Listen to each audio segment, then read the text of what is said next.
Elhamdülillahi Rabbil alemin. Vessalatu vesselamu ala Resulihi Muhammed ve ala alihi ve ashabihi ecmain. Allah Teala sansız muhtalar Habibi Muhammed Mustafa sallallahu aleyhi ve sellem'e Allah'ın sansız salavatı, iyiligimi, bereketi olsun. Esselamu aleyküm ve rahmetullahi ve berekatuhu. Hürmetli cemaat.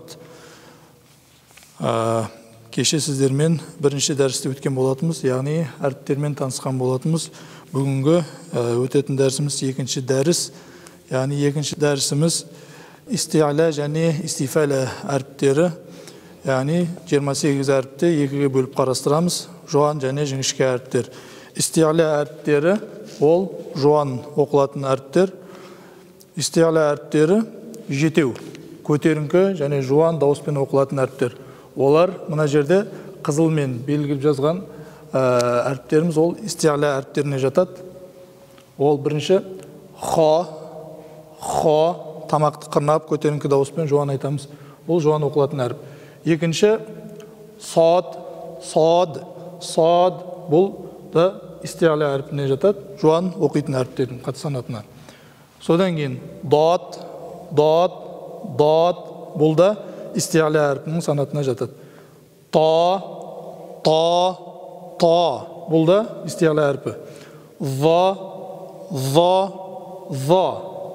Содан кейін ғайн. Содан кейін қаф. Осы жеті әріп исти'ла әріптеріне жатады.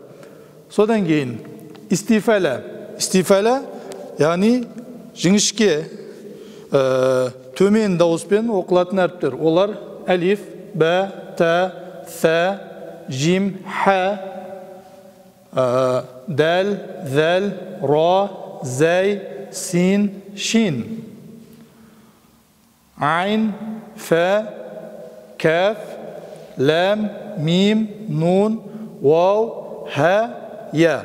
Яғни осы 21 әріп истифала әріптеріне, яғни жіңішке оқылатын әріптердің санатына жатады. Бүгінгі дәрісіміз жалпы исти'ла және истифала әріптері болды. Ассаламу алейкум ва рахматуллахи ва баракатух.